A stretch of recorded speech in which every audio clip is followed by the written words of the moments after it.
북한이라는 세계에서 가장 비밀스러운 국가의 지하에는 무엇이 숨겨져 있을까요? 이것은 인류 전체의 역사를 바꿀 수도 있는 발견이었습니다. 3,000m 깊이의 지하에서 평양의 정확히 중앙에서 무언가가 발견되었습니다. 그것은 모든 과학 이론에 도전하는 것이었습니다. 2024년 2월 한 북한 핵과학자가 대한민국으로 망명했습니다. 그는 전 세계를 뒤흔들 증언을 내놓았습니다. 김정호 박사는 30년 동안 평양의 지하 연구시설에서 일했습니다. 그는 핵무기 정보가 아닌 다른 것을 공개했습니다. 그것은 너무나 거대하고 충격적이어서 그는 자신의 목숨을 걸고 나라를 떠나야 했습니다. 김 박사는 대한민국 정보국에 증언했습니다. 그가 1998년에 연구시설에 합류한 이후 본 것은 어떤 살아있는 과학자의 상상도 초월하는 것이었습니다. 그는 초기에는 일반적인 핵 연구 프로젝트에 참여했다고 말했습니다. 그러나 2007년에 북한 정권이 지하 확장 프로젝트를 시작했을 때 그의 삶은 완전히 바뀌었습니다. 이 프로젝트는 공식적으로 지하철 시스템과 지하 군사 벙커 건설을 위한 것이었습니다. 그러나 실제는 달랐습니다. 깊은 굴착 작업 중 엔지니어들은 어떤 자연 형성물과도 일치하지 않는 지질학적 변칙을 발견했습니다. 굴착팀이 2,800m 깊이를 넘어섰을 때 그들의 장비는 거대한 빈 공간을 감지했습니다. 이 공간은 자연 동굴보다 훨씬 더 조직적이고 구조적이었습니다. 즉시 군부는 이 프로젝트를 최고 수준의 비밀로 분류했습니다. 김 박사는 밤사이에 300명의 동료들이 갑자기 전출되었다고 말했습니다. 오직 3명의 선임 과학자만 남았는데 그 자신도 포함되어 있었습니다. 그들은 어떤 내용이라도 누설할 경우 온 가족이 처형될 것이라는 서약서에 서명해야 했습니다. 이것은 일반적인 북한의 비밀 유지가 아니었습니다. 그것은 세상에 알려져서는 안 될 무언가를 보호하는 것 같았습니다. 굴착은 계속되었고 깊이가 3,000m에 이르렀을 때 실제 공간이 뚫렸습니다. 김 박사는 그가 처음 그 공간에 들어갔던 날의 광경을 결코 잊을 수 없다고 말했습니다. 그 공간은 약 1제곱킬로미터 면적에 펼쳐져 있었습니다. 천장 높이는 약 40m였습니다. 그러나 가장 놀라운 것은 이것이 아니었습니다. 가장 충격적인 발견은 공간의 정확한 중앙에 놓여 있었습니다. 그것은 해골이었지만 평범한 해골이 아니었습니다. 이 해골은 너무 커서 성인 인간이 그 하나의 손가락 뼈와 같았습니다. 측정이 이루어졌을 때 결과는 모두를 충격에 빠뜨렸습니다. 해골의 대략적인 키는 28m였습니다. 이것은 신화적인 생물이나 고대 문명의 이야기가 아니었습니다. 그것은 실제하고 물리적이며 측정 가능했습니다. 뼈의 구조는 인간의 해골과 같았습니다. 그러나 규모가 너무 거대하여 생물학적 가능성을 넘어선 것처럼 보였습니다. 김 박사는 처음에는 이것이 정권이 만든 정교한 속임수나 선전 도구라고 생각했습니다. 그러나 상세한 분석이 시작되면서 모든 것이 바뀌었습니다. 탄소 연대 측정 결과 이 뼈들은 대략 12,000년 전의 것이라는 사실이 확인되었습니다. 이 발견은 단지 해골에만 국한되지 않았습니다. 공간의 벽에는 조각들이 있었습니다. 어떤 알려진 고대 언어와도 일치하지 않는 복잡한 상징과 문자들이었습니다. 이 상징들을 해독하려는 시도가 있었습니다. 그러나 수년간의 노력에도 불구하고 구체적인 번역은 찾을 수 없었습니다. 어떤 상징들은 해와 달을 나타냈습니다. 어떤 상징들은 현대 수학보다 더 발전된 것처럼 보이는 복잡한 기하학적 패턴이었습니다.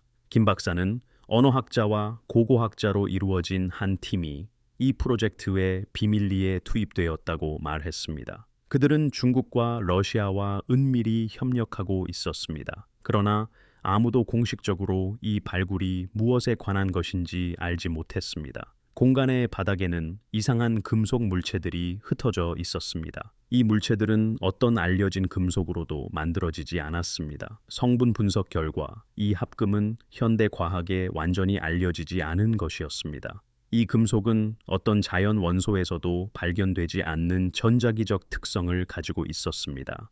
김 박사는 그가 이 금속을 만졌을 때 이상한 진동을 느꼈다고 설명했습니다. 마치 그 금속이 살아있는 것 같았습니다. 분광 분석 결과 이 합금에는 주기율표에서 극히 드문 원소들이 포함되어 있었습니다. 그 원소들의 조합은 자연적으로 불가능했습니다. 이것은 이 금속이 인공적으로 만들어졌다는 명확한 증거였습니다. 그러나 12,000년 전에 어떤 기술로 만들어졌을까요? 해골 옆에는 지도가 새겨진 거대한 석판이 있었습니다. 이 지도는 현재의 세계 지리와는 완전히 달랐습니다. 대륙의 위치는 달랐고 오늘날 존재하지 않는 몇몇 육지가 있었습니다. 김 박사는 처음에는 이것이 고대의 상상력의 산물이라고 생각했습니다. 그러나 지질학 전문가들이 이 지도를 연구했을 때 충격적인 사실이 드러났습니다. 이 지도는 대략 15,000년 전 마지막 빙하기가 끝나가던 시점에 지구 지형을 정확하게 나타냈습니다. 당시 해수면은 매우 달랐습니다. 그러나 그 당시 위성 기술이나 고급 매핑 기술은 존재하지 않았습니다. 어떻게 이러한 정확도가 가능했을까요? 이 발견 이후 북한 정권은 프로젝트를 완전히 봉쇄했습니다. 그 공간은 봉인되었고 제한된 접근만 허용되었습니다. 최고위급 군 관계자와 일부 과학자들만이 출입할 수 있었습니다. 김 박사는 거의 매주 그 공간에 가서 시험과 관찰을 해야 했다고 말했습니다. 그러나 갈 때마다 그의 두려움은 커져만 갔습니다. 그는 그 공간 안에 이상한 분위기가 있었다고 말했습니다. 부자연스러운 섬뜩한 침묵이 감돌았습니다. 현대 장비로 기록된 바에 따르면 그 공간의 온도는 항상 섭씨 18도였습니다. 3,000m 지하에서는 온도가 자연적으로 더 높아야 함에도 불구하고 그랬습니다. 김 박사의 증언에 따르면 공간 발견 이후 북한 지도부는 비밀위원회를 구성했습니다. 이 위원회는 이 발견의 함의를 분석하기 위한 것이었습니다. 이 위원회에는 고위 군 장성들과 최고 과학자들이 있었습니다. 놀랍게도 비밀리에 북한을 방문하는 일부 국제 고문들도 포함되었습니다. 김 박사는 이 고문들과 직접적인 교류는 없었습니다. 그러나 그는 한국어를 하지 못하는 외국인들이 정기적으로 방문한다는 것을 알고 있었습니다. 그들은 러시아인이나 중국인도 아니었습니다. 그들의 언어는 독일어나 프랑스어와 같은 다른 언어였습니다. 이것은 이 발견이 북한뿐만 아니라 전 세계적인 관심사가 되었다는 것을 나타냈습니다. 위원회는 해골에 대한 철저한 과학적 분석이 필요하다고 결정했습니다. 그러나 이는 국제사회가 알지 못하게 이루어져야 했습니다. 이러한 문제에 대한 해결책은 정교한 은폐 작전을 통해 마련되었습니다. 공식적으로 지하 건설은 군사 벙커 프로젝트로 선언되었습니다. 외국 위성들을 속이기 위해 지상에는 기만 구조물들이 건설되었습니다. 한편 지하에서는 실제 연구가 계속되고 있었습니다. 김 박사는 뼈 샘플을 수집하는 임무를 맡았다고 말했습니다. 뼈가 너무 오래되어 쉽게 부서질 수 있었기 때문에 매우 섬세한 작업이었습니다. 뼈 샘플의 DNA 분석은 가장 중요한 단계였습니다. 훈련받은 유전학자였던 김 박사는 이 분석을 직접 수행했습니다. 결과는 그를 완전히 놀라게 했습니다. DNA 구조는 인간 DNA와 97% 유사했습니다. 그러나 나머지 3%에는 어떤 알려진 영장류나 호미니드 종과도 일치하지 않는 무언가가 있었습니다. 이 유전적 표지자는 완전히 독특했습니다. 그때 상부 기관으로부터 엄격한 지시를 받았습니다. 이 데이터는 외부 데이터베이스와 비교되거나 국제 저널에 발표되지 않아야 했습니다. 유전 분석은 또 다른 충격적인 발견을 제공했습니다. 이 해골의 DNA에는 현대인에게는 존재하지 않는 특이한 유전자 서열이 있었습니다. 흥미롭게도 이 서열은 세계 여러 지역에서 발견된 일부 고대 인류 유해와 부분적으로 일치했습니다. 김 박사는 비밀리에 문헌을 검색했습니다. 그는 페루의 나스카 지역, 이집트의 기제 고원 근처에서 유사한 이상 현상들이 보고되었음을 알게 되었습니다.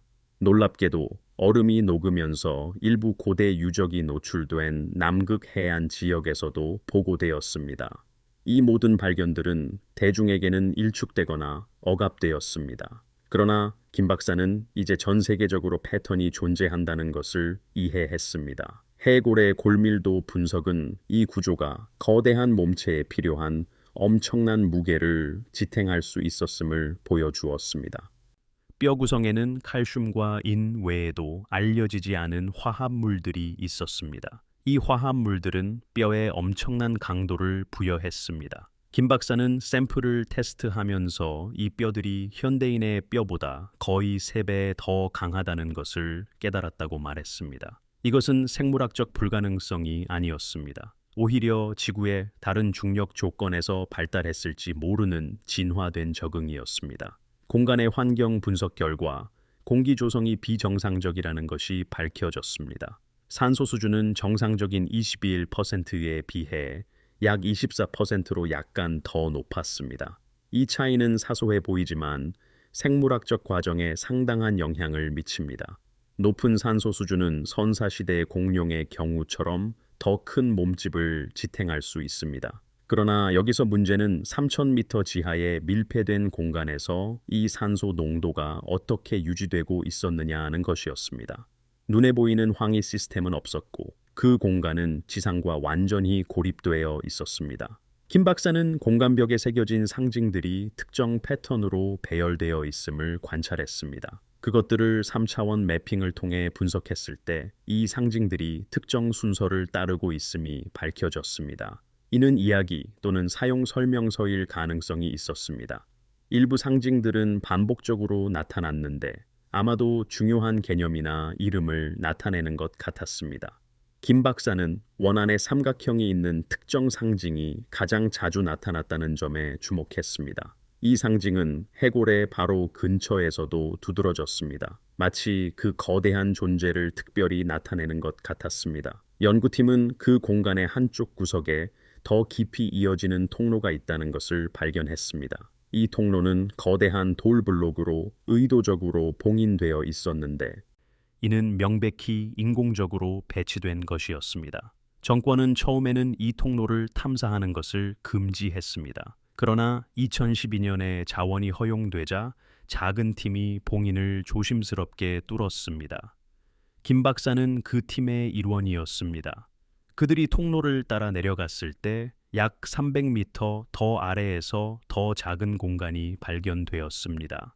이 공간에는 3개의 해골이 더 있었습니다. 그러나 이 해골들은 대략 20m의 키로 약간 더 작았습니다. 이 발견은 첫 번째 유골이 홀로 있었던 것이 아니라는 점을 확인시켜 주었습니다. 아마도 한 가족이나 집단이 이곳에 함께 묻혔을 것입니다. 3개의 작은 유골들의 위치는 마치 매장 의식이 행해진 것처럼 첫 번째 거대 유골을 둘러싸고 있는 듯 보였습니다. 김 박사는 두 번째 방 벽에 더욱 정교한 예술 작품들이 있었다고 말했습니다. 이곳에는 일상생활이나 중요한 사건들을 묘사한 장면들이 그려져 있었습니다. 한 장면에서는 현대 건축물과 유사한 구조물들을 짓는 거대한 존재들이 나타났습니다. 또 다른 장면에서는 그 존재들이 하늘을 올려다보고 있었고 그곳에는 비행 물체들이 그려져 있었습니다. 2014년까지 연구 프로젝트는 상당한 진전을 보였습니다. 그러나 동시에 김 박사는 정권의 행동이 점점 더 편집증적으로 변하고 있음을 관찰했습니다. 보안 프로토콜은 더욱 엄격해졌습니다. 모든 과학자는 이제 여러 겹의 감시를 받게 되었습니다. 김 박사의 가족들은 사실상 인질로 잡혔습니다. 그들은 평양의 한 정부 시설로 옮겨져 지속적인 감시를 받았습니다. 이는 누구도 탈북을 생각할 수 없다는 명확한 메시지였습니다. 그러나 김 박사에게 전환점은 2015년에 찾아왔습니다. 그는 우연히 기밀 대화를 엿듣게 되었습니다. 그는 밤늦게 연구실에서 일하고 있었습니다. 그때 2명의 고위군 관계자가 방 옆 복도에서 이야기하는 것을 알게 되었습니다. 그들의 대화는 정권이 이 발견을 무기화할 계획을 세우고 있음을 드러냈습니다. 이것은 단순한 고고학적 또는 과학적 관심사가 아니었습니다. 이 발견은 군사적 자산이 되었습니다. 관계자들은 이 거대 유골의 유전 물질로 생물학적 무기를 개발하는 방법을 논의했습니다. 또한 이 발견을 국제 협상에서 협상 도구로 사용하는 방안도 논의했습니다. 김 박사는 이 발견이 더 이상 단순한 과학적 호기심이 아니라는 것을 깨달았습니다. 오히려 잘못된 손에 들어가면 인류에게 위협이 될 수 있는 잠재적으로 위험한 도구가 된 것입니다. 그는 이 정보를 세상과 공유해야 한다고 결정했습니다. 비록 그 대가가 자신과 가족의 생명이라 할지라도 말입니다. 그러나 탈북은 그리 간단하지 않았습니다. 북한에서 탈출하는 것은 거의 불가능한 일입니다. 특히 그가 고위급 표적일 경우에는 더욱 그러했습니다. 김 박사는 다음 3년 동안 비밀리에 탈출을 계획했습니다. 계획 단계에서 김 박사는 모든 중요한 정보를 체계적으로 수집했습니다. 그는 연구실에서 공식적으로 허용된 최소한의 문서와 샘플 외에 추가 데이터를 비밀리에 계속 수집했습니다. 그는 쉽게 숨길 수 있는 소형 저장 장치를 사용했습니다. 그는 실험실 장비 안에 숨겨진 카메라로 팡의 상세한 사진들을 찍었습니다. 그는 뼈 샘플 데이터, 유전 분석 결과, 방 지도, 그리고 그 신비한 상징들의 상세한 스케치들을 수집했습니다. 이 모든 데이터를 그는 여러 암호화된 형식으로 저장하고 여러 장소에 숨겼습니다. 탈출 경로를 계획하는 것이 가장 어려운 부분이었습니다. 북한 국경은 중무장되어 있습니다. 평양에서 국경까지 도달하는 것 또한 큰 도전이었습니다. 김 박사는 내부의 도움이 필요하다는 것을 깨달았습니다. 그는 정권의 환멸을 느꼈을 만한 신뢰할 수 있는 동료들을 서서히 찾아냈습니다. 결국 그는 정권의 잔혹함에 개인적으로 반대하는 중급 보안 요원을 찾았습니다. 이 요원을 통해 김 박사는 지하 네트워크의 존재를 알게 되었습니다. 이 네트워크는 가끔 고위급 탈북자들을 도왔습니다. 그러나 이는 매우 드물고 극도로 위험한 일이었습니다. 2017년 김 박사는 마침내 이 네트워크와 접촉했습니다. 네트워크 관계자들은 기회의 창이 곧 열릴 것이라고 그에게 말했습니다. 평양에서 대규모 열병식이 열려 보안 병력이 분산될 때였습니다. 이 혼란 속에서 그들은 김 박사를 중국 국경까지 안전하게 데려다 줄 수 있었습니다. 그러나 조건은 김 박사가 가족을 뒤에 남겨야 한다는 것이었습니다. 가족과 함께 가는 것은 거의 불가능했기 때문입니다. 이는 그가 붙잡힐 가능성을 극적으로 증가시켰을 것입니다. 이것은 김 박사가 내려야 할 가장 어려운 결정이었습니다. 그의 삶의 사명과 가족 사이에서 선택해야 했습니다.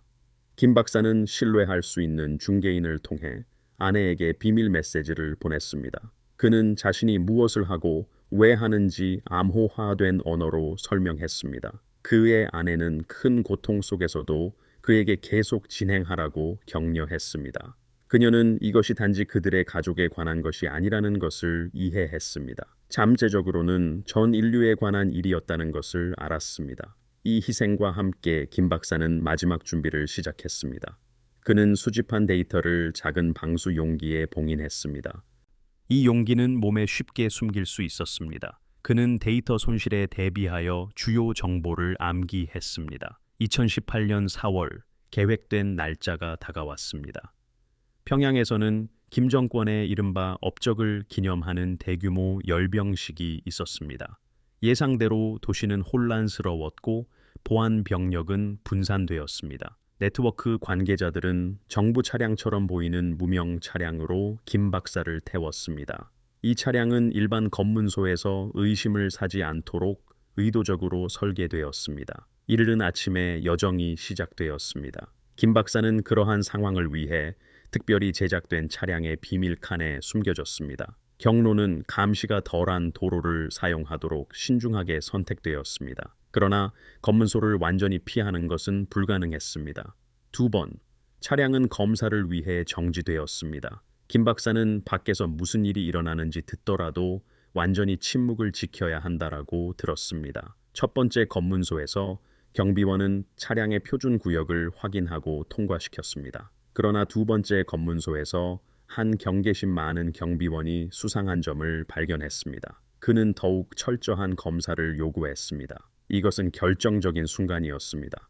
운전자로 위장한 네트워크 관계자는 침착하게 경비원에게 봉투를 건넸습니다. 그 안에는 분명히 허가 서류가 들어 있었습니다. 사실 그 봉투에는 상당한 뇌물이 있었습니다. 경비원은 봉투를 보고 차량 칸을 잠시 쳐다보았습니다. 그리고 마지못해 그들을 보내주었습니다. 여정은 다음 14시간 동안 계속되었습니다. 김 박사는 최소한의 공기와 큰 불편함 속에서 비좁은 칸에 있었습니다.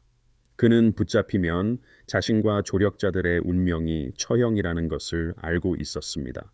마침내 한밤중에 그들은 중국 국경 근처에 도착했습니다.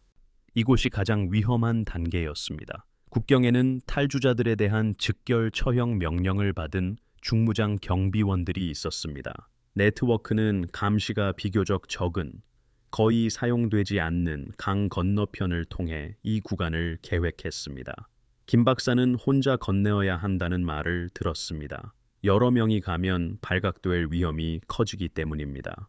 자정 무렵 김 박사는 중국 국경을 넘기 위한 마지막 여정을 시작했습니다. 그는 국경 지리에 익숙한 현지 안내인을 만났습니다. 그는 거의 무릎 깊이까지 오는 차가운 강을 헤치고 건너야 했습니다. 어둠은 그의 아군이었지만 동시에 적이기도 했습니다. 한 번의 잘못된 발걸음은 부상을 입히거나 소리를 내어 경비원에게 경고할 수 있었습니다. 그는 천천히 그리고 조심스럽게 강을 계속 건넜습니다.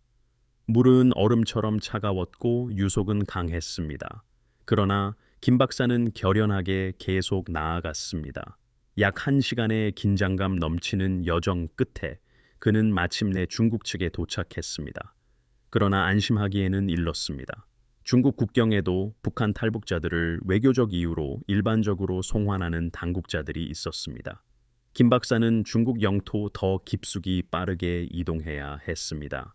그의 연락책은 이미 차량과 함께 기다리고 있었습니다. 이 연락책을 통해 김 박사는 한 은신처로 안내되었습니다. 그곳은 비밀리에 탈북자 네트워크의 일부인 조선족 가족이 운영하고 있었습니다.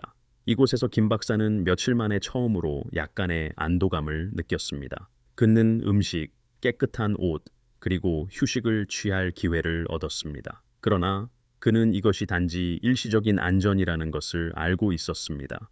중국에 머무는 것은 장기적인 해결책이 아니었습니다. 그는 남한에 도착해야 했습니다. 그곳에서 공식적으로 탈북자 지위를 주장하고 보호를 받을 수 있었기 때문입니다. 네트워크 관계자들은 다음 단계가 훨씬 더 복잡하다고 설명했습니다. 그는 중국을 가로질러 약 2,000km를 이동해야 했습니다. 남한으로 밀입국할 수 있는 항구 도시에 도달하기 위해서였습니다. 이 여정은 몇 주가 걸릴 예정이었고 여러 은신처와 위조 신분이 관련되어 있었습니다. 김 박사는 이 여정을 여러 부분으로 나누어 완료했습니다. 그는 여러 다른 차량으로 이동하고 끊임없이 장소를 변경했습니다. 또한 그는 한 곳에 3일 이상 머무르지 않았습니다.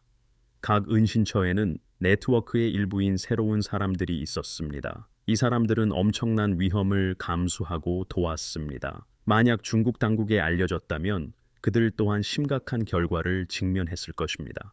여정 동안 김 박사는 데이터를 안전하게 암호화하여 보관했습니다. 또한 그는 데이터가 손상되지 않았는지 지속적으로 확인했습니다. 마침내 2018년 5월 말 김 박사는 상하이 근처의 한 항구 도시에 도착했습니다. 이곳부터 다음 단계는 해상 여정이었습니다.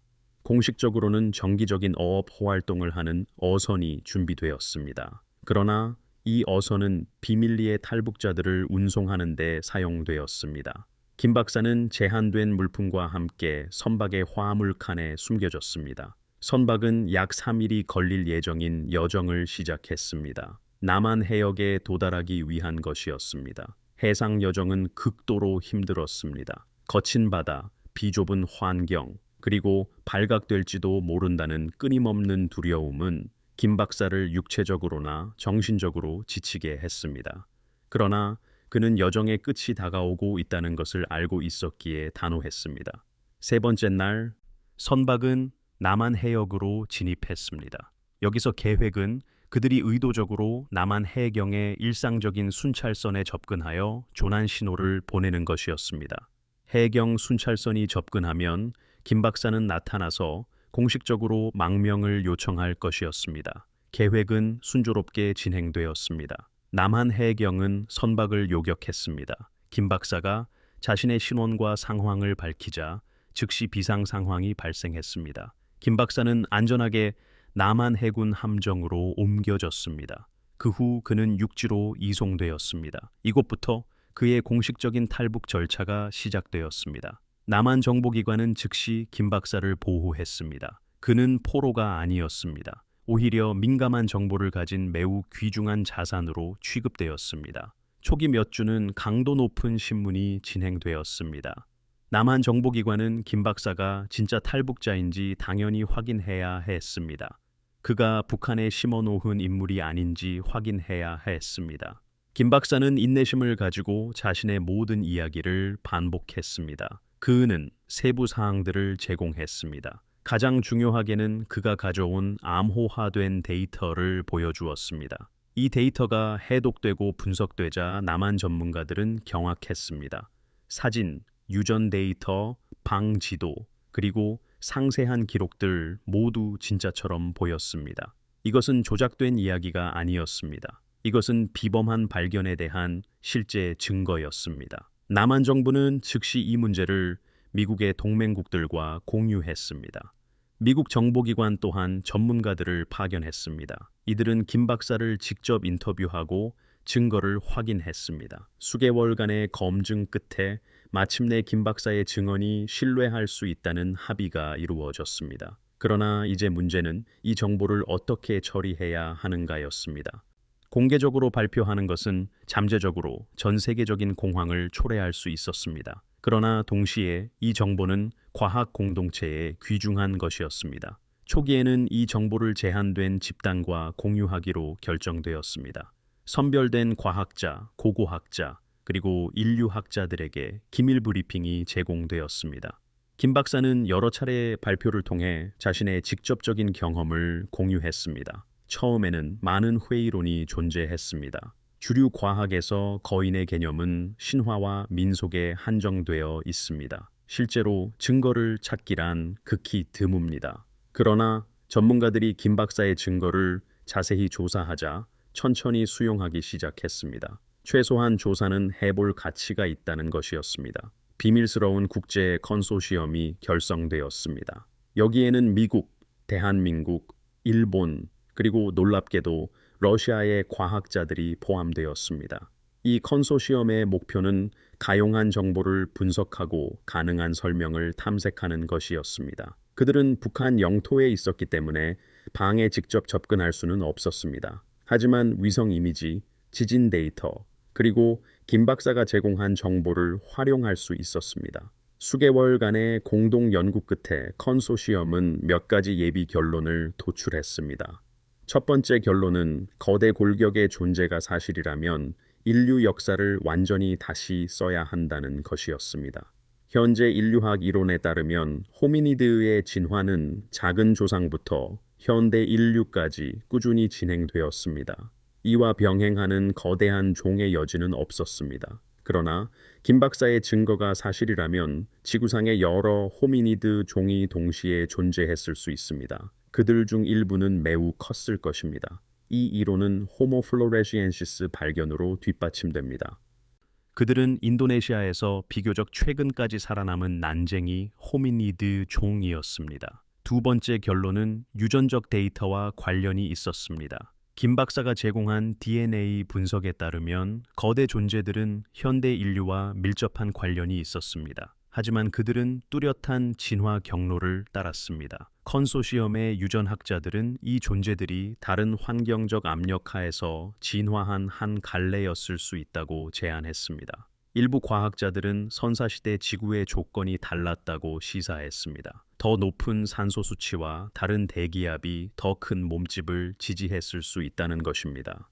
지구 역사상 석탄기에는 산소 수치가 최고조에 달했습니다. 그때 곤충과 양서류도 비정상적으로 거대한 크기에 도달했습니다. 세 번째 결론은 고고학적인 것이었습니다. 방의 인공적인 구조와 정교한 도구의 존재는 거대 존재들이 신체적으로만 발전한 것이 아님을 나타냈습니다. 그들은 지적으로도 능력이 있었습니다. 그들은 구조물을 만들고 도구를 제작할 수 있었습니다. 또한 복잡한 사회를 유지했을 가능성도 있었습니다. 이것은 의문을 제기합니다. 만약 이 존재들이 그토록 발전했다면 왜 멸종했을까요?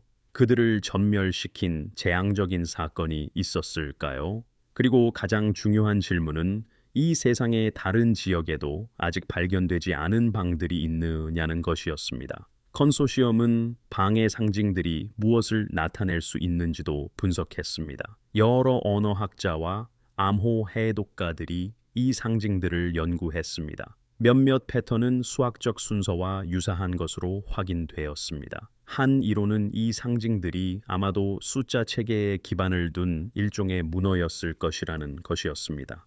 만약 이 이론이 사실이라면 이것은 거대 존재들이 문자와 수학을 개발했음을 나타냅니다. 이는 높은 수준의 문명을 의미합니다. 일부 상징은 해, 달, 그리고 어쩌면 행성들과 같은 천체를 나타내는 것처럼 보였습니다. 이는 그들이 천문학에도 관심이 있었음을 시사합니다. 방의 위치 또한 중요했습니다. 평양 지역은 지질학적으로 복잡합니다. 이곳은 여러 단층선과 화산 활동의 역사를 가지고 있습니다. 컨소시엄의 지질학자들은 이 방이 자연적으로 형성된 동굴이었을 수 있다고 추론했습니다. 그리고 나중에 인공적으로 변형되었을 것이라고 생각했습니다. 또는 고급 공학 기술을 사용한 완전히 인공적인 구조물이었을 수도 있습니다. 방의 깊이는 3,000m에 달했습니다. 이것은 어떤 매장지에도 극히 이례적인 깊이였습니다. 일반적으로 고대 문명은 지표면이나 얕은 깊이에 매장했습니다. 이 깊이에서의 매장은 의도적인 은폐를 의미합니다. 마치 그들이 죽은 자들을 숨기거나 보호하고자 했던 것처럼 보였습니다. 방에서 발견된 금속 물체들의 분석은 가장 혼란스러웠습니다. 김 박사가 제공한 샘플들의 성분 분석 결과 이 합금에는 지구상에서 자연적으로 희귀한 원소들이 포함되어 있었습니다. 일부 과학자들은 이것이 운석 기원일 수 있다고 제안했습니다. 즉, 이 금속은 우주에서 온 운석에서 추출되었을 것이라는 의미입니다. 하지만 이것은 선사시대에 어떻게 문명이 운석을 식별하고 그로부터 금속을 추출할 수 있었는지에 대한 의문을 제기합니다. 현대 인류는 이 능력을 지난 몇 세기 동안에야 개발했습니다. 컨소시엄의 연구는 계속되었지만 동시에 지정학적 긴장 또한 고조되고 있었습니다. 북한 정권은 한 고위 과학자가 망명했다는 사실을 분명히 알고 있었습니다. 하지만 얼마나 많은 정보가 유출되었는지에 대한 정확한 세부 사항은 알지 못했을 것입니다. 미국과 대한민국 정보기관들은 북한이 그 방에 대해 알고 있다는 힌트를 주지 않으려 조심했습니다. 만약 북한이 그들의 비밀스러운 발견이 국제사회에 알려졌다는 것을 알게 된다면 방을 영구적으로 봉쇄할 수 있었습니다. 더 나쁘게는 파괴할 수도 있었습니다. 2019년에 컨소시엄은 제한된 정보를 대중에게 공개하는 것이 유익할 수 있다고 결정했습니다. 이는 대중과 과학 공동체의 반응을 가늠하기 위한 전략이었습니다. 덜 알려진 고고학 블로그를 통해 익명의 유출이 주선되었습니다. 그곳에는 특정 세부 사항 없이 김 박사의 증언을 각색한 버전이 게시되었습니다. 반응은 엇갈렸습니다. 주류 언론은 이것을 또 다른 음모론으로 간주하여 대체로 무시했습니다. 그러나 비주류 과학 공동체와 독립 연구자들은 진지한 관심을 보였습니다. 온라인 포럼과 소셜 미디어에서 논의가 시작되었습니다. 2020년에 코로나 바이러스 감염증 19 팬데믹이 전 세계를 덮쳤을 때 컨소시엄의 활동은 자연스럽게 둔화되었습니다. 여행 제한과 봉쇄로 인해 국제 협력이 어려워졌습니다. 그러나 이 시기에도 일부 독립 연구자들은 조사를 계속했습니다. 그들은 거대 존재에 대한 언급을 찾기 위해 역사 기록을 탐색했습니다. 흥미롭게도 거의 모든 고대 문명의 신화에는 거인이 언급됩니다. 그리스 신화에는 티타니, 노르웨이 신화에는 요툰이, 성경에는 네피림이 언급됩니다. 그리고 인도 고대 문헌에는 다이티아와 락시아사가 기록되어 있습니다. 이러한 문화 간 일관성은 흥미로웠습니다. 일반적으로 신화는 상징적인 해석을 부여받습니다. 하지만 김 박사의 발견이 사실이라면 고대 신화가 실제로 세대를 거쳐 전해진 역사적 기억일 가능성도 있을까요?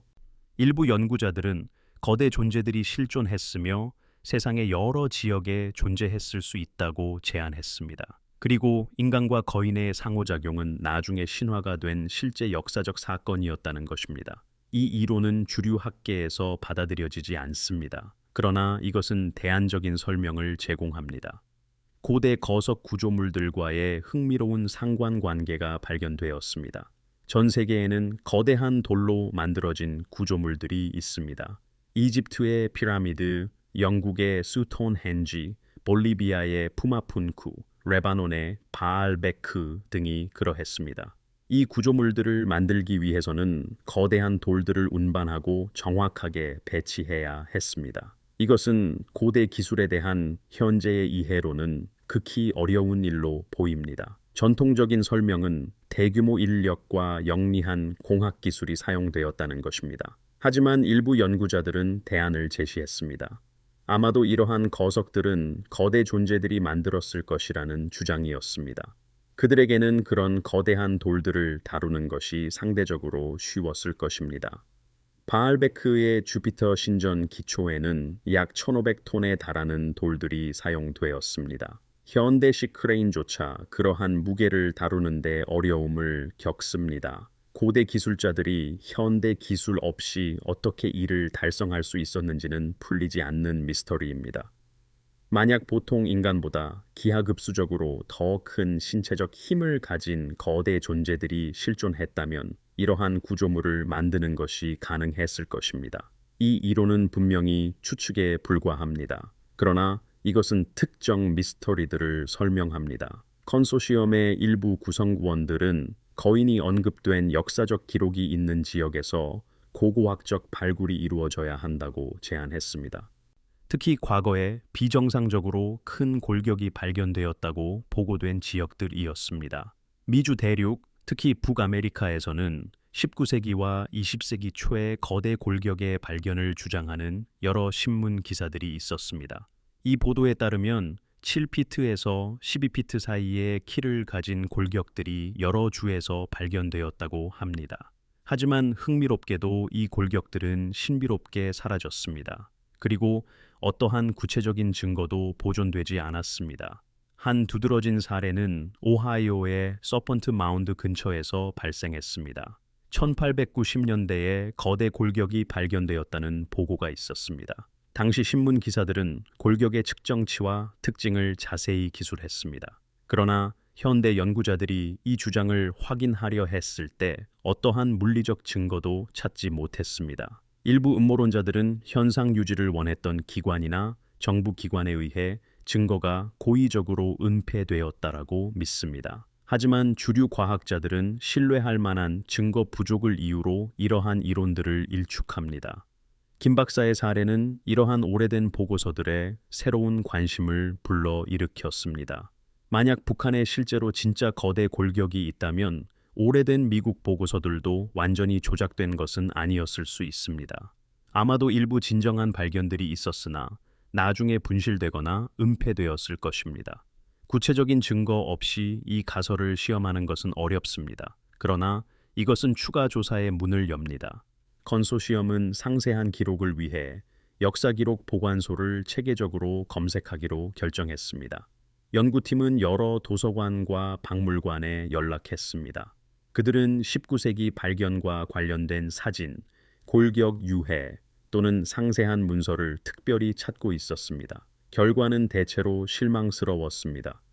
대부분의 보고된 발견에는 사진 증거가 없었습니다. 그리고 존재했던 문서도 모호하고 신뢰할 수 없었습니다. 그러나 몇 가지 흥미로운 발견도 있었습니다. 한 알려지지 않은 박물관의 기록 보관소에서 팀은 비정상적으로 큰 두개골을 보여주는 사진 한 장을 발견했습니다. 그 사진은 1900년대 초반의 것이었습니다. 하지만 두개골의 현재 위치는 알 수 없었습니다.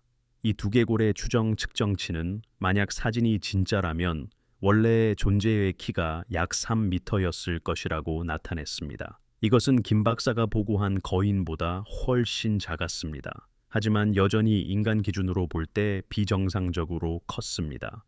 팀은 이 사진을 분석을 위해 법의학 전문가들에게 보냈습니다. 전문가들은 사진이 진짜처럼 보이며 디지털 조작의 명백한 흔적은 없다고 확인했습니다. 하지만 실제 표본 없이는 두개골의 실제 존재를 확인할 수 없었습니다. 페루에서도 흥미로운 단서가 발견되었습니다. 잉카 문명의 역사에는 거인에 대한 반복적인 언급이 있습니다. 잉카의 구전 전통은 그들 이전에 그 지역에 살았던 거인 종족을 묘사합니다. 일부 스페인 정복자들도 자신들의 기록에서 현지 주민들이 거인에 대해 이야기했다고 언급했습니다.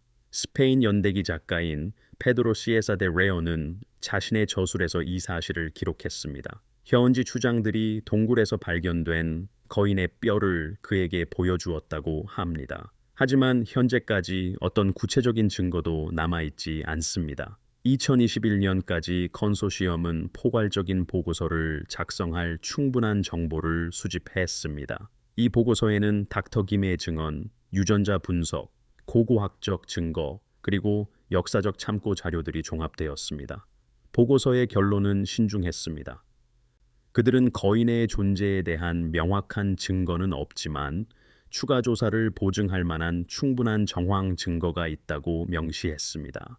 이 보고서는 선정된 학술기관과 연구단체에 제한적으로 배포되었습니다. 과학계의 반응은 엇갈렸습니다. 보수적인 학자들은 보고서를 회의적인 시각으로 보았습니다. 그들은 비범한 주장은 비범한 증거를 필요로 하며 닥터 김의 증언과 제한된 샘플만으로는 완전한 패러다임 전환에 충분하지 않다고 주장했습니다.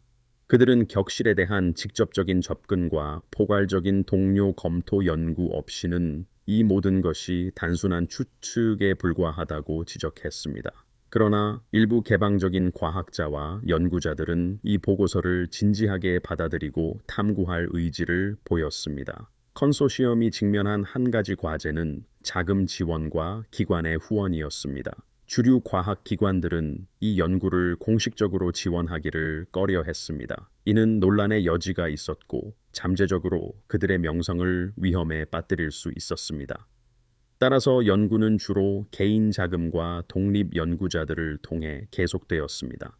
미스터리와 설명할 수 없는 현상에 관심이 있던 일부 부유한 개인들이 이 프로젝트를 재정적으로 지원했습니다. 한편 북한 상황도 진전되고 있었습니다. 김정은 정권은 국제적으로 점차 고립되고 있었고 경제 제재로 인해 국가 상황은 악화되고 있었습니다. 그러나 동시에 정권은 군사 및 비밀 프로젝트에 계속 투자하고 있었습니다.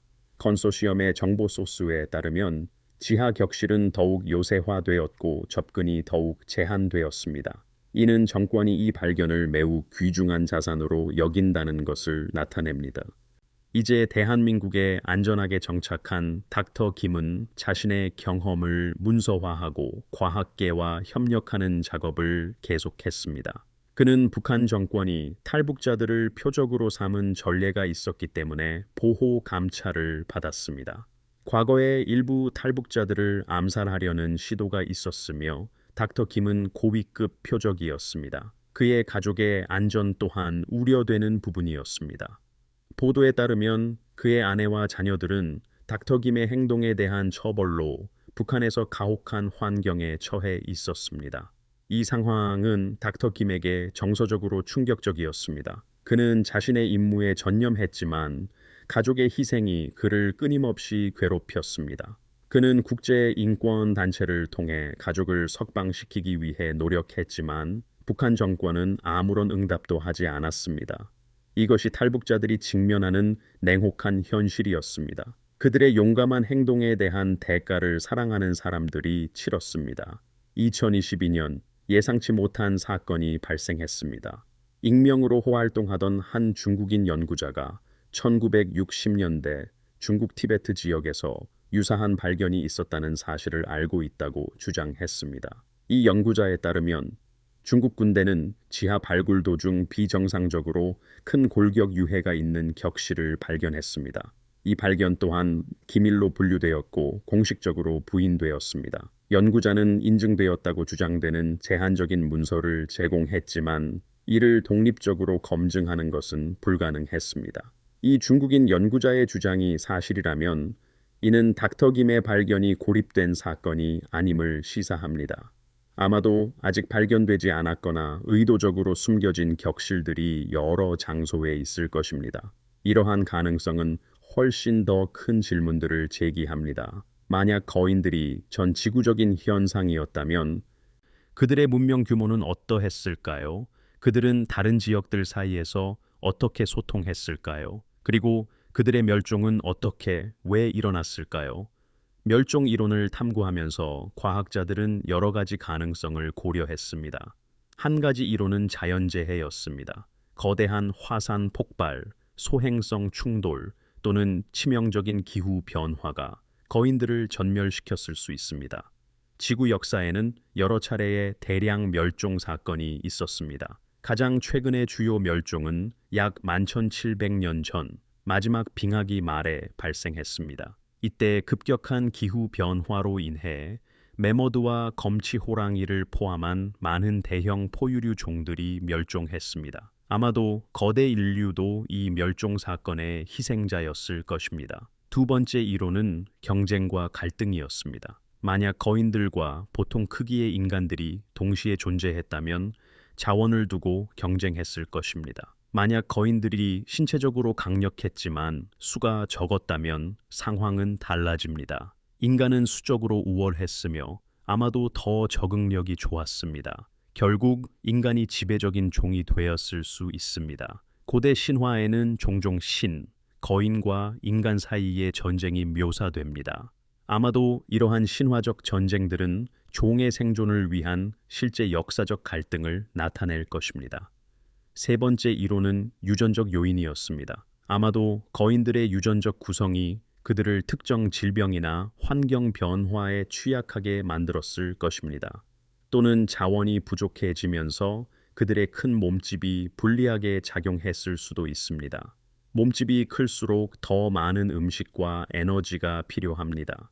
환경에 부족이 닥치자 거인들은 살아남지 못했고 더 작은 인간들은 적응했습니다. 진화에서 전문화는 조건에 따라 이점이 되기도 하고 불리한 점이 되기도 합니다. 2023년 컨소시엄은 신중하고 책임감 있게 대중인식을 높이기로 결정했습니다. 그들은 완전한 증거가 없더라도 과학계와 일반 대중이 이러한 가능성을 인지해야 한다고 믿었습니다.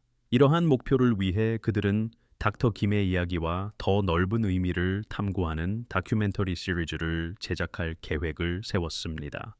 이 다큐멘터리는 선정주의를 피하고 존중하는 태도로 증거를 기반으로 해야 했습니다. 다큐멘터리 제작은 도전적이었습니다. 감독과 연구팀은 닥터 김과 광범위한 인터뷰를 진행했습니다. 그들은 입증된 사실과 추측성 이론을 명확히 구분하여 가용한 증거를 신중하게 제시했습니다. 그들은 인류학, 고고학, 유전학, 지질학 등 다양한 분야의 전문가 의견을 포함했습니다. 다큐멘터리는 의도적으로 균형 잡힌 접근 방식을 취하여 회의론자와 신봉자 모두에게 발언의 기회를 주었습니다. 2023년 후반에 다큐멘터리가 공개되자 반응은 상당했습니다. 주류 언론이 이를 보도했으며 대중의 관심은 최고조에 달했습니다. 소셜미디어에서는 열띤 토론이 시작되었습니다. 일부 사람들은 거인이 실존할 수도 있다는 가능성에 매료되었고 다른 사람들은 회의적이며 논리적인 설명을 요구했습니다. 다큐멘터리는 성공적으로 대화를 시작했으며 이것이 컨소시엄의 주요 목표였습니다. 그러나 다큐멘터리의 성공과 함께 비판도 따랐습니다. 일부 과학자와 학자들은 이 다큐멘터리가 유사 과학을 조장하고 오해의 소지가 있다고 주장하며 공개적으로 비난했습니다. 그들은 반박할 수 없는 증거 없이 이러한 주장을 주류 플랫폼에 제공해서는 안 된다고 주장했습니다. 과학 학술지와 학계에서 논쟁은 격렬해졌습니다. 이 논란은 불편했지만 사람들이 이 문제들을 진지하게 고려하도록 만들었기 때문에 실제로는 도움이 되었습니다. 이제 공인이 된 닥터 김은 자신의 증언을 옹호하며 여러 인터뷰를 가졌습니다. 그는 비판자들에게 차분하고 사실적으로 응답했습니다. 그의 태도와 진술의 일관성은 많은 사람들에게 그가 진정성이 있음을 확신시켰습니다. 그는 확정적인 결론을 내리는 것이 아니라 자신이 개인적으로 경험한 것을 단순히 공유하고 있을 뿐이라고 반복해서 강조했습니다. 그의 메시지는 명확했습니다. 즉각적인 기각이나 맹목적인 믿음이 아닌 열린 마음의 조사가 이루어져야 한다는 것이었습니다. 이러한 관심의 급증과 함께 일부 모험적인 개인과 단체들은 닥터 김의 주장을 물리적으로 검증할 방법을 계획하기 시작했습니다. 분명히 외부인에게 북한에 들어가 격실에 접근하는 것은 사실상 불가능했습니다. 그러나 일부는 대안적인 접근 방식을 고려했습니다. 한 단체는 위성 및 지표 투과 레이더 기술을 사용하여 평양 지역의 지하 이상 현상을 원격으로 탐지할 것을 제안했습니다. 기술적으로는 가능했지만 공개적으로 이용할 수 없는 고해상도 데이터가 필요했기 때문에 실제적으로는 어려웠습니다. 미스터리와 설명할 수 없는 현상에 관심이 있던 한 기술 기업가가 첨단 위성 영상 프로젝트에 자금을 지원하겠다고 제안했습니다.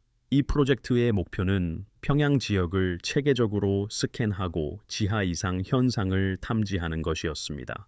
이 프로젝트는 여러 달이 걸릴 예정이었고 정교한 기술과 전문가들을 필요로 했습니다. 컨소시엄은 이것이 잠재적으로 가치 있는 데이터를 제공할 수 있다는 점을 고려하여 이 제안을 수락했습니다.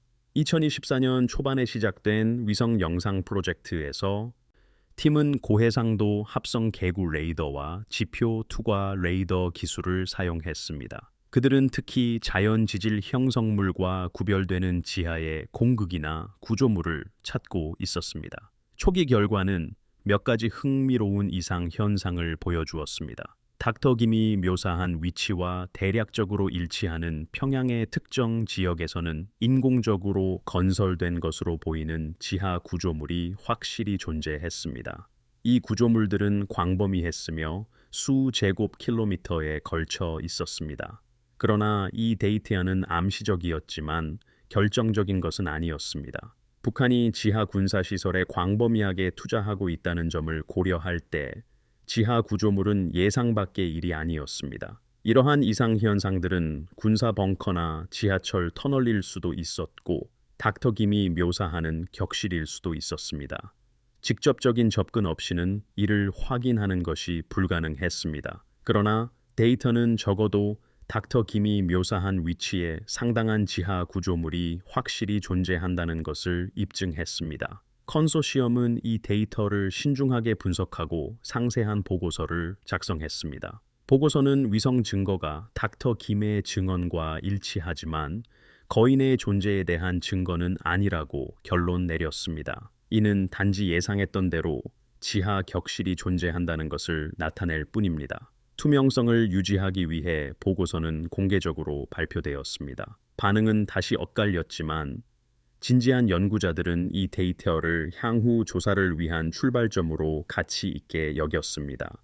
한편 김 박사의 개인적인 삶에 변화가 있었습니다. 대한민국 정부는 그에게 공식적으로 시민권을 부여했고 보호를 계속했습니다. 그는 한 학술직위를 제안받았습니다. 그는 대학에서 연구와 교육을 할 수 있었습니다. 이것은 그에게 새로운 시작이었지만 가족의 부재는 계속해서 느껴졌습니다. 그는 인도주의 단체들과 계속 협력했습니다. 그는 궁극적으로 가족이 구조될 수 있기를 바랐습니다. 하지만 현실적으로 그럴 가능성은 매우 희박했습니다. 2024년 중반까지 거대 해골 이야기는 국제 담론의 일반적인 부분이 되었습니다. 몇 달마다 새로운 이론과 토론이 나타났습니다. 독립 연구자들은 계속해서 조사를 진행했습니다. 이 미스터리를 풀기 위해 관심 있는 공동체가 서서히 형성되고 있었습니다. 온라인 플랫폼에는 전용 포럼과 토론 그룹이 생겨났습니다. 사람들은 그곳에서 증거를 공유했습니다. 이론을 논하고 새로운 연구 방향을 제안했습니다. 인류학자 팀이 고대 DNA 연구를 검토했을 때 흥미로운 발전이 있었습니다. 그들은 특히 고대 인류 집단에서 발견되는 유전적 이상을 찾고 있었습니다. 흥미롭게도 현대인에게는 존재하지 않는 신비로운 유전적 표지를 식별하는 몇몇 연구가 있었습니다. 이 표지들은 아마도 다른 인류 종들 간의 이종 교배를 나타냈을 것입니다. 네안데르탈인과 데니소바인의 DNA는 현대인에게 존재하며 이것은 확립된 사실입니다. 하지만 출처를 알 수 없는 몇몇 미확인 유전적 기여도 있었습니다. 이 미확인 유전 물질이 거인 존재들로부터 왔을 가능성이 있을까요? 이것은 추측적인 이론이었습니다. 하지만 김 박사가 제공한 DNA 샘플들을 이 고대 DNA 데이터와 비교한다면 시험 가능했습니다. 컨소시엄은 이 비교를 수행하기 위한 허가를 관련 기관들에 요청했습니다. 그 과정은 관료적이고 시간이 많이 걸렸지만 결국 허가가 부여되었습니다. 분석이 수행되었을 때 결과는 흥미로웠습니다.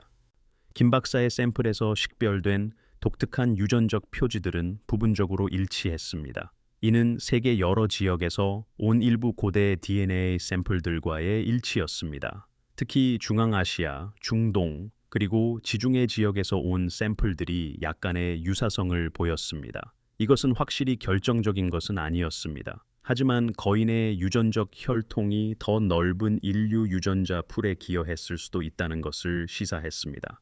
만약 이 이론이 정확하다면 이는 거인들이 완전히 별개의 종이 아니었다는 것을 의미합니다. 오히려 그들은 인류 가계도의 일부였으며 제한적인 이종 교배가 있었습니다. 이 발견은 논쟁의 새로운 차원을 더했습니다. 만약 거인과 인간이 이종 교배할 수 있었다면 그들의 관계는 완전히 적대적이지 않았을 것입니다. 아마도 그들은 공존했거나 협력했거나 심지어 통합된 사회를 이루었을 것입니다. 고대 신화에는 부분적으로 인간이고 부분적으로 신인 영웅과 반신반인의 개념이 있습니다. 아마도 이 신화들은 거인과 인간의 혈통이 혼합된 실제 인물들을 반영하는 것일 수 있습니다. 이 해석은 분명히 추측적이지만 고대 이야기의 신선한 관점을 제공합니다.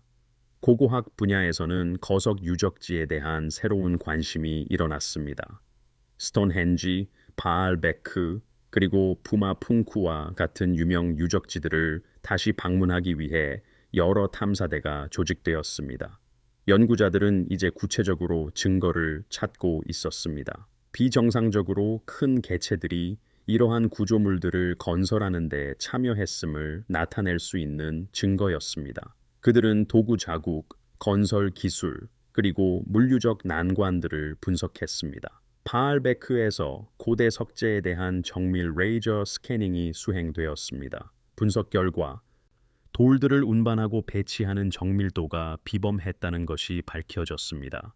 일부 학자들은 주장했습니다. 이러한 수준의 정밀도는 고등수학과 공학 지식을 요구한다고 말입니다.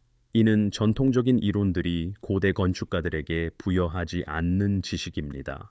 만약 거인들이 지적으로 발달했다면 방의 상징과 유물들이 시사하듯이 그들은 이 지식을 제공했을 것입니다. 아니면 직접 건설에 참여했을 것입니다. 볼리비아에 있는 푸마푼쿠에서 구조물들은 너무나 정밀하게 잘리고 맞춰져 있어서 현대 엔지니어들도 감탄합니다. 돌들 사이의 틈새는 최소한이며 그들의 배열은 천문학적 사건들과 상관관계를 가집니다. 이 유적지는 대략 15,000년 전으로 거슬러 올라간다고 여겨집니다. 이는 김 박사의 방에 있던 해골 유해가 연대 측정된 시기와 정확히 일치합니다. 이 시간적 상관관계는 우연일 수 있지만 흥미로운 연결점입니다. 연구팀은 제안했습니다. 모든 보고된 거인 목격담, 고대 신화, 그리고 거석 구조물들을 전 세계적으로 지도화할 수 있는지 말입니다. 이 지도화 작업이 수행되었을 때 하나의 패턴이 나타났습니다. 놀랍게도 많은 유적지들이 비슷한 위도에 있었습니다. 특히 기후가 온화한 온대 지역에 말입니다. 이것은 거인들이 특정 환경 조건을 선호했음을 나타내는 것일까요? 아니면 단순히 인간 문명도 이 지역에 집중되어 있었기 때문에 겹치는 것이 자연스러운 현상이었을까요? 기후 데이터를 분석하면서 과학자들은 주목했습니다. 대략 12,000년 전 지구가 중대한 기후 변화를 겪고 있었다는 것을 말입니다. 빙하기가 끝나가고 있었고 기온이 상승하고 있었으며 해수면이 상승하고 있었습니다. 이 변화는 막대한 생태학적 변화를 야기했습니다. 빙하기에 번성했던 많은 대형 포유류 종들이 멸종했습니다. 이는 그들의 적응된 환경이 변했기 때문입니다. 아마도 거인들도 이 변화의 희생자였을 것입니다. 빙하기의 추운 기후에서 이점이었던 그들의 큰 몸집은 더 따뜻한 기후에서는 불리하게 작용했습니다. 2024년 후반에 예상치 못한 비극적인 사건이 발생했습니다. 있는 이야기에 새로운 전환점을 주었습니다. 대한민국에서 한 학술 행사에 참석 중이던 김 박사가 갑자기 쓰러졌습니다. 그는 즉시 병원으로 이송되었고 의사들은 그가 심각한 독극물 중독에 걸렸다고 진단했습니다. 집중 치료에도 불구하고 그의 상태는 위독했습니다. 대한민국 정보기관은 즉시 의심을 품었습니다. 이는 북한의 암살에서 알려진 방식이었기 때문입니다. 탐지할 수 없는 요원을 통한 독극물 주입이었습니다. 김 박사에게 독극물이 어떻게 그리고 언제 투여되었는지에 대한 조사가 시작되었습니다. 보안 영상과 법의학 분석을 통해 밝혀진 것은 행사에서 임시 직원이었던 한 서버가 의심스러웠다는 것이었습니다. 그 서버를 추적하려 했을 때 그는 사라지고 없었습니다. 그는 김 박사를 표적으로 삼기 위해 침투했던 북한 요원이었던 것으로 여겨졌습니다. 이 사건은 북한 정권이 김 박사를 얼마나 심각하게 다루었는지를 보여주었습니다. 또한 그를 침묵시키기 위해 얼마나 단호했는지도 보여주었습니다. 김 박사는 병원에 있었고 생존을 위해 사투를 벌였습니다. 의사들은 가능한 모든 치료법을 시도했지만 독극물의 정확한 성질을 식별하기는 어려웠습니다. 몇 주간의 치료 후 김 박사는 서서히 회복하기 시작했습니다. 그의 생존은 기적이었습니다. 이 사건은 국제적인 관심을 끌었습니다. 이는 대한민국 정부에게 김 박사의 보안을 더욱 강화하도록 압력을 가했습니다. 이것은 또한 과학 공동체에게 이 연구에 실제적인 위험이 관련되어 있다는 것을 상기시켜 주었습니다. 회복 후 김 박사는 기자회견을 열고 자신이 협박당하지 않을 것이라고 대담하게 선언했습니다. 그는 자신이 세상과 공유하는 정보가 중요하다고 강하게 믿었습니다. 그는 연구가 계속되어야 한다고 호소했습니다. 그리고 두려움 때문에 진실이 억압되어서는 안 된다고 강조했습니다. 그의 용기는 고무적이었고 이 사건은 실제로 그의 대의를 위한 대중의 지지를 증가시켰습니다. 컨소시엄은 연구를 가속화해야 한다는 것을 인식했습니다. 만약 북한 정권이 김 박사를 침묵시키기 위해 그렇게 절박했다면 이는 그들이 방해 발견을 극도로 가치 있고 민감하게 여긴다는 것을 나타냈습니다. 이것은 어쩌면 그들이 그 발견을 추가로 이용하거나 무기화할 계획을 세우고 있다는 것을 시사했습니다. 이러한 가능성은 긴급성을 야기했습니다. 하나의 대담한 계획이 제안되었습니다. 비밀 작전을 수행하여 실제로 방에 접근하는 것이 가능할까요? 분명히 이것은 극도로 위험하고 법적으로 문제가 될 수 있었습니다. 하지만 일부 구성원들은 잠재적인 이점이 위험보다 크다고 주장했습니다. 만약 실제 물리적 증거를 방에서 직접 회수할 수 있다면 이것은 반박할 수 없는 증거가 될 것입니다. 하지만 실제적으로는 이 계획을 실행하는 것은 거의 불가능했습니다. 북한의 보안은 삼엄했고 외국인 침입은 엄중히 처벌받았습니다. 대안적인 접근 방식이 제한되었습니다. 현재 북한 연구시설에서 일하는 내부자를 모집할 수 있을까요? 이 접근 방식에도 상당한 난관이 있었습니다. 신뢰할 수 있는 내부자를 찾는 것은 어려웠고 그들이 엄청난 위험을 감수하도록 설득하는 것은 더욱 어려웠습니다. 하지만 컨소시엄은 정보망을 통해 은밀하게 접촉을 시도했습니다. 초기 반응은 실망스러웠지만 결국 잠재적인 연락책이 식별되었습니다.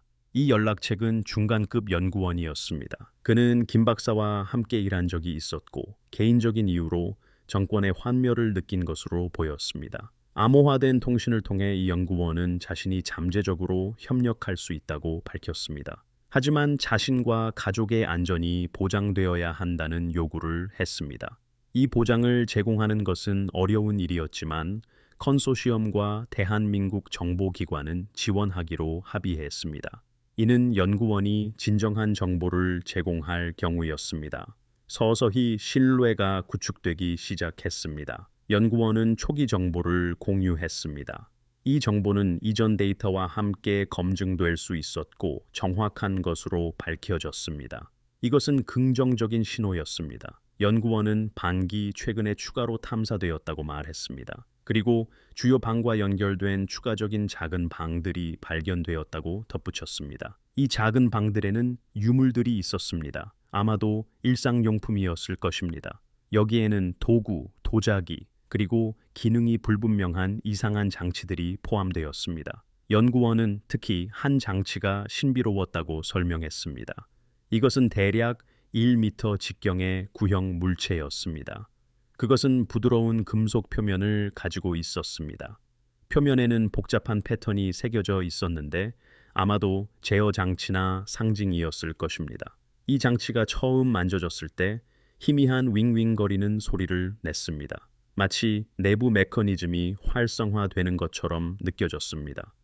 과학자들은 장치를 제대로 활성화시키려 노력했지만 아직까지는 성공하지 못했습니다. 장치의 목적은 불분명했습니다. 이것이 도구였을까요? 무기였을까요? 아니면 다른 어떤 것일까요? 이 장치에 대한 설명은 컨소시엄 구성원들을 매료시켰습니다. 이것이 거인들이 소유했던 선진 기술의 증거였을 가능성이 있을까요? 만약 그들이 수천 년이 지난 후에도 기능적이거나 반기능적인 장치를 만들 수 있었다면 그들의 기술 수준은 매우 높았을 것입니다. 연구원에게 요청되었습니다. 가능하다면 그 장치의 사진이나 상세한 스케치를 제공해 달라고 말입니다. 연구원은 동의했지만 시설 내부에서 은밀하게 문서화하는 것은 극도로 위험한 일이었습니다. 몇 주간의 신중한 계획 후 연구원은 몇몇 이미지를 성공적으로 촬영했습니다. 이 이미지들은 그가 숨겨진 카메라를 사용하고 있었기 때문에 저화질이었습니다. 하지만 여전히 유용했습니다. 컨소시엄 전문가들이 이 이미지들을 분석했을 때 그들은 진정으로 당혹스러워했습니다. 장치의 디자인은 어떤 알려진 고대 유물과도 일치하지 않았습니다. 표면에 있는 패턴들은 예술적이면서도 기능적으로 보였습니다. 미학과 공학을 결합한 것이었습니다. 컨소시엄에 속한 한 물리학자는 그 패턴이 일종의 회로나 에너지 통로를 나타낼 가능성이 있다고 제안했습니다. 만약 이 이론이 정확하다면 그 장치는 아마 에너지 생성이나 조작에 사용되었을 것입니다. 하지만 에너지원은 무엇이었을까요? 물리적으로 접근하지 않고는 이것을 판단하기 불가능했습니다. 팀은 그 장치를 직접 조사할 수 있기를 간절히 바랐습니다. 하지만 현실적으로 가까운 미래에는 이것이 불가능했습니다. 연구원은 점차 더 많은 정보를 계속해서 제공했습니다. 그는 북한 과학자들이 최근 그 장치를 이해하기 위한 실험을 시작했다고 언급했습니다. 그들은 다양한 자극을 시도했습니다. 여기에는 전류, 자기장, 그리고 다양한 음향 주파수가 포함되었습니다. 일부 실험에서 장치는 미묘한 방식으로 반응을 보였습니다. 표면 온도가 약간 변하거나 윙윙거리는 소리의 피치가 이동했습니다. 하지만 큰 돌파구는 없었습니다. 연구원은 시간이 지남에 따라 사라진 특정 활성화 순서나 코드가 필요할 수도 있다고 믿었습니다. 한편 거인 주제에 대한 전 세계적인 관심은 계속해서 커지고 있었습니다. 다양한 각도에서 이 주제를 탐구하는 여러 권의 책이 출판되었습니다. 일부 저자들은 증거를 신중하게 평가하며 과학적인 접근 방식을 취했습니다. 다른 이들은 신화와 현대 이론을 혼합한 상상력이 풍부하고 사변적인 이야기를 만들었습니다. 다큐멘터리, 팟캐스트, 그리고 유튜브 영상들도 쏟아져 나왔습니다. 이 주제는 팝 문화에서도 자리를 잡았습니다. 영화, 텔레비전 프로그램, 그리고 비디오 게임에 등장하는 언급들이 있었습니다. 대중의 매혹은 이해할 만했습니다. 거인의 개념은 본질적으로 흥미롭습니다. 이것은 인류의 과거에 대한 우리의 이해에 도전합니다. 만약 거인이 실제로 존재했다면 우리가 알지 못하는 얼마나 더 많은 미스터리가 있을까요? 과거에 발전된 잃어버린 문명이 있었을까요? 재발견되지 않은 고대 기술들이 있었을까요? 이러한 질문들은 상상력과 호기심을 자극합니다. 하지만 매혹과 더불어 잘못된 정보도 확산되기 시작했습니다. 인터넷에서는 허위 주장과 조작된 증거가 유포되기 시작했습니다. 명백히 조작된 거대 해골 사진들이 유포되었습니다. 이러한 잘못된 정보는 합법적인 연구를 희석시켰기 때문에 문제였습니다. 대중은 신뢰할 수 있는 정보와 허위 정보를 구별하기 어려워했습니다. 컨소시엄은 공식 웹사이트를 운영하여 잘못된 정보에 적극적으로 맞서기로 결정했습니다. 이 웹사이트에는 검증된 정보와 거짓으로 판명된 내용들이 나열되었습니다. 교육과 홍보가 중요해졌습니다. 컨소시엄은 학교와 대학교에서 강연을 개최했습니다. 이 강연에서는 과학적 방법, 비판적 사고, 그리고 비범한 주장을 평가하는 방법이 논의되었습니다. 이러한 노력은 정보에 입각한 대중적 담론을 형성하는 데 점차 도움이 되었습니다. 젊은 학생들은 특히 큰 관심을 보였습니다. 일부 학생들은 이 주제에 학술 프로젝트에 초점을 맞춰 새로운 관점과 열정을 가져왔습니다. 과학적 논쟁 또한 계속되고 있었습니다. 동료 심사를 거친 학술지에는 거인 가설을 분석하는 논문들이 출판되었습니다. 일부 논문들은 논리적 결함과 구체적인 증거 부족을 지적하며 비판적이었습니다. 다른 논문들은 열린 태도를 보이며 가설을 완전히 기각해서는 안 된다라고 제안했습니다. 그들은 체계적인 연구를 장려해야 한다고 주장했습니다. 이것은 과학의 본질적인 부분인 건전한 학술 토론이었습니다. 유명한 인류학 저널에 중요한 논문 한 편이 발표되었습니다. 이 논문은 현재의 인류 진화 모델이 불완전하다고 주장했습니다. 이 논문은 이전에 생각했던 것보다 더 오랫동안 여러 호미니드 종들이 공존했다고 제안했습니다. 그리고 종 간의 상호작용은 복잡했습니다. 거인들은 특정 생태적 지위를 차지했던 호미니드의 한 갈래로 이 틀에 맞춰질 수 있었습니다. 그 논문은 동료 심사 과정을 통과했습니다. 이는 최소한 일부 주류 과학자들이 이 아이디어를 진지하게 고려하고 있었음을 시사합니다. 연구 자금 지원 기회도 증가하기 시작했습니다. 고대 호미니드 및 설명되지 않은 고고학적 발견과 관련된 연구에 특별히 연구 보조금이 발표되었습니다. 이 보조금은 젊은 연구자들이 이 분야에 진입하여 기여할 수 있도록 했습니다. 새로운 재능과 다양한 관점은 연구에 활력을 불어넣었습니다. 기술 발전 또한 도움이 되고 있었습니다. 더 깊고 더 정확하게 스캔할 수 있는 새로운 지표, 투과 레이더 기술이 개발되고 있었습니다. 유전자 분석 기술 또한 향상되고 있었습니다. 이는 더 손상된 샘플에서도 DNA를 추출하고 분석할 수 있게 했습니다. 이러한 기술들은 관련 유적지에 접근할 수 있다면 미래의 잠재적인 판도를 바꿀 수 있습니다. 2024년 말 그리고 그 이후에도 거대 해골 미스터리는 미해결 상태로 남아 있습니다. 김 박사의 용감한 증언은 하나의 문을 열었지만 완전한 진실은 여전히 파악하기 어렵습니다. 북한 챔버에 대한 직접적인 접근은 수십 년 동안 불가능할 수도 있습니다. 정치 상황이 변하지 않는다면 어쩌면 영원히 불가능할 수도 있습니다. 하지만 연구는 인간의 호기심과 지식에 대한 갈증에 이끌려 계속될 것입니다. 거인들은 실제 했을까요? 증거는 시사적이지만 결정적이지는 않습니다. 김 박사의 증언은 상세하고 일관성이 있습니다. 위성 데이터는 일부 지하 구조물을 확인해 줍니다. 유전자 분석은 흥미로운 패턴을 보여줍니다. 그리고 역사적 신화들은 문화 간 유사성을 지닙니다. 하지만 과학적 증명의 기준은 높으며 이는 당연합니다. 비범한 주장은 비범한 증거를 필요로 합니다. 그리고 직접적이고 동료 심사를 거친 재현 가능한 증거는 아직 없습니다. 하지만 과학사는 현재 받아들여지는 많은 사실들이 처음에는 거부당하고 조롱당했음을 가르쳐 줍니다. 대륙 이동설, 블랙홀의 존재, 양자 역학 등은 모두 처음에는 회의론에 부딪혔습니다. 그러나 증거는 점차 축적되고 합의는 변화합니다. 아마도 거인 가설 또한 이 길을 따를 것입니다. 아니면 미래 연구가 결정적으로 반증할 수도 있습니다. 두 가지 결과 모두 우리의 이해를 증진시키므로 가치 있습니다. 이 미스터리의 더 넓은 영향 또한 중요합니다. 이것은 우리가 확립된 서사에 질문하고 미지의 영역을 탐험하도록 영감을 줍니다.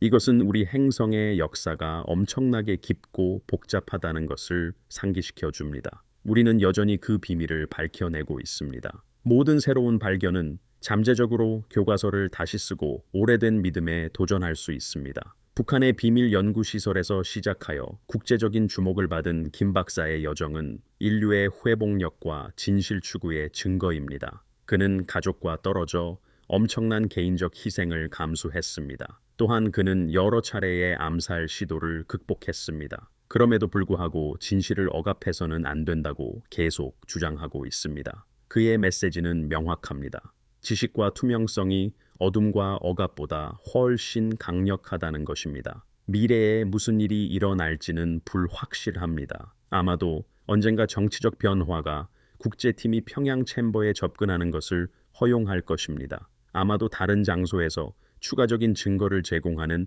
새로운 발견이 있을 것입니다. 혹은 매장된 비밀을 원격으로 비침습적으로 연구할 수 있는 첨단 기술이 개발될 수도 있습니다. 어떤 길이든 여정은 계속될 것입니다. 우리 모두는 이 여정의 일부입니다.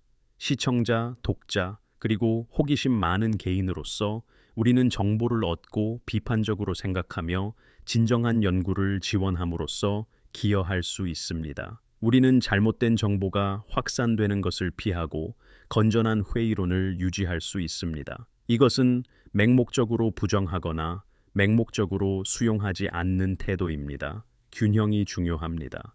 거대 해골 미스터리는 우리 세상이 여전히 미스터리로 가득하다는 것을 상기시켜 줍니다.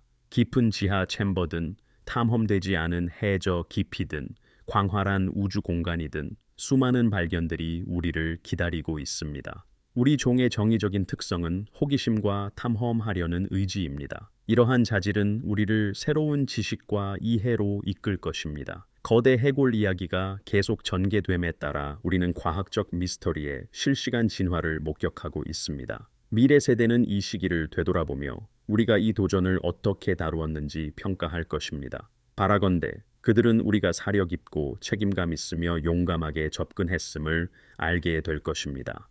김 박사의 이야기는 궁극적으로 용기, 희생, 그리고 진실에 대한 흔들림 없는 헌신의 이야기입니다. 거인들이 존재했는지 아닌지는 더 큰 질문입니다. 하지만 그의 행동은 가장 억압적인 정권과 어려운 상황에서도 개인의 용기가 변화를 만들 수 있음을 분명히 증명했습니다.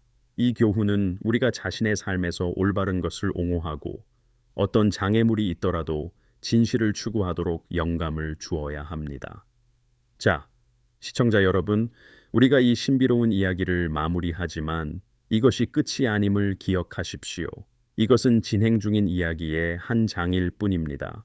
연구는 계속될 것이고 논쟁도 계속될 것이며 결국 바라건대 답이 나올 것입니다. 그때까지 우리는 마음을 열고 비판적 사고를 날카롭게 유지하며 호기심을 잃지 마십시오.